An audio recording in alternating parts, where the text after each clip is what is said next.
Ayo kita mulai dari kenal diri sendiri dan melakukan financial check-up untuk tahu kondisi keuangan kita saat ini. Karena kita nggak bisa cari solusi kalau kita nggak tahu masalahnya di mana. Kalian bisa download lembar financial check-up di bawah ya.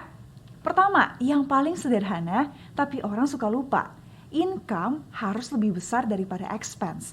Make sure penghasilan kita lebih besar dari pengeluaran dan kita punya cash flow yang positif setiap bulannya. Coba mulai hitung semua penghasilan kita dari gaji, jualan, atau uang tambahan dari side job. Makin banyak sumber penghasilan makin baik. Biar kita nggak tergantung dari satu tempat saja dan kita hitung juga seluruh pengeluaran kita. Harus make sure income lebih besar daripada expense. Itu yang pertama. Kedua, rasio menabung minimal 10% dari penghasilan. Nah, sekarang coba hitung. Dari penghasilanmu, misalnya 5 juta per bulan, sudah bisa nabung minimal 500 ribu belum atau 10%-nya? Buat yang belum bisa, nggak apa-apa. Semua memang bermula dari yang kecil. Yang penting, bangun habit untuk nabung dulu. Setiap kali kita dapat uang, langsung sisihkan minimal 10% untuk ditabung. Save first, spend later. Ketiga, dana darurat minimal 6 kali pengeluaran bulanan.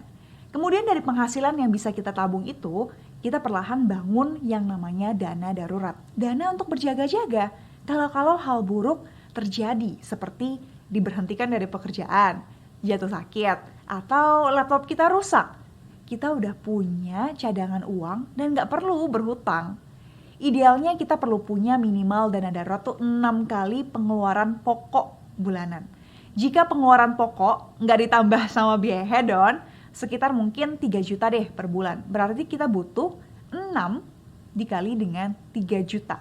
Sama dengan 18 juta di tabungan bank sebagai dana darurat. Gimana? Sampai sejauh ini keuanganmu masih aman gak? Apapun itu jawabannya, at least sekarang kita tahu. Dan semoga kita bisa perbaiki bareng-bareng ya di series Personal Finance ini. Keempat, utang maksimal 30% dari aset kita. Ini penting banget teman-teman. Karena yang bisa bikin kita bangkrut atau jatuh miskin itu bukan penghasilan yang kecil, tapi gak ada tabungan dan kebanyakan berhutang.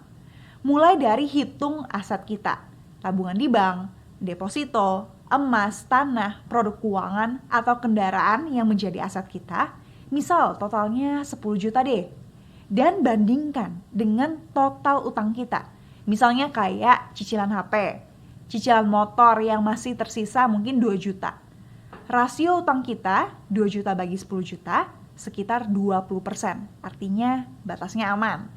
Jadi jika terjadi hal yang tidak diinginkan, kita bisa nih menjual aset kita untuk melunasi utang.